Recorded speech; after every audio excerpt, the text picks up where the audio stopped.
নবী করিম সাল্লাল্লাহু আলাইহি সাল্লামের সিরাত থেকে আরেকটি পয়েন্ট হলো তাকওয়া এবং সততা। এটা নিয়ে আমি কয়েকটি কথা বলতে চাই। সত্যতা এবং সত্যবাদিতা এটা এখন আমাদের হারিয়ে যাওয়া সম্পদগুলোর একটি। আমরা শুরু থেকে যেটি বলে আসছিলাম, আজ নামাজে কালামি মুসলমান পাওয়া যায়, সাদা বুক ভর্তি দাড়িওয়ালা মুসলমানও পাওয়া যায়, লম্বা জুব্বা বা টুপি পরা মুসলমানও পাওয়া যায়, অনেক সুন্দর তেলাওয়াতকারী মুসলমানও পাওয়া যায়, কিন্তু আজ সেই মুসলমান খুব বেশি পাওয়া যায় না যে মুসলমান তার প্রত্যেকটা ক্ষেত্রে তিনি সততার পরিচয় দিতে পারবেন। এই যে ইসলামকে আমাদের মতো করে বোঝার যে একটা প্রবণতা, এটা মূলত আমাদেরকে ইসলাম থেকে বিচ্যুত করে দিচ্ছে, আমাদেরকে ট্র্যাক থেকে সরিয়ে দিচ্ছে। এখন মুহাম্মদ সাল্লাল্লাহু আলাইহি ওয়াসাল্লামের সিরাত থেকে আমাদেরকে দূরে সরিয়ে দিচ্ছে। নবী সাল্লাল্লাহু আলাইহি ওয়াসাল্লাম বলেছেন, আত-তাজিরুস সাদুকুল আমিন মান নবিয়্যিন ওয়াস সিদ্দিকিন ওয়াশ শুহাদা, সত্যবাদী এবং বিশ্বস্ত ব্যবসায়ীরা কিয়ামতের ময়দানে সিদ্দিকদের সাথে, শহীদদের সাথে, নবীদের সাথে তারা উঠবে। নবী সাল্লাল্লাহু আলাইহি ওয়াসাল্লাম একদিন বাজারে গেলেন।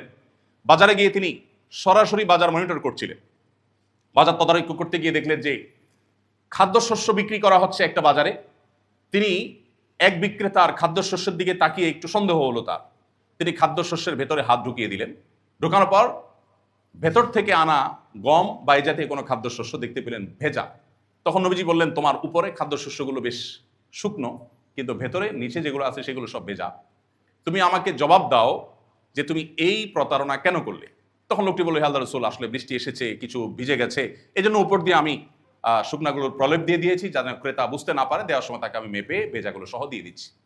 তখন নবী সাল্লাল্লাহু আলাইহি ওয়াসাল্লাম বলেছেন, মান গাসসা ফালাইসা মিন্না, যে ব্যক্তি ধোঁকা দেয় সে আমার উম্মত নয়। আমাদের সমাজ যদি আমরা একটু কম্পেয়ার করি এটাকে, আমাদের সবজি বিক্রেতা বলুন, ফল বিক্রেতা বলুন, যত রকমের এই জাতীয় ব্যবসা বাণিজ্য, খাদ্যশস্য বা এই জাতীয় ব্যবসা বাণিজ্য যারা করছেন, এমনকি মুদি দোকানে বলুন, সাধারণত সাজানোর সময় এমনভাবে সাজায় যে উপর দিয়ে যেগুলো আছে আর ভেতরে বা তলে যেগুলো আছে সেগুলোর মধ্যে আসমান এবং জমিন পার্থক্য।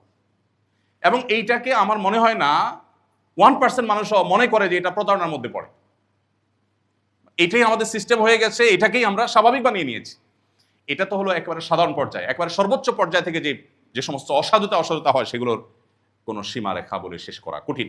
অতএব নবী সাল্লাল্লাহু আলাইহি ওয়াসাল্লাম যে আমানতদার, তিনি যে বিশ্বস্ত ছিলেন, সেই বিশ্বস্ততা আমাদের মধ্যে আনতে হবে।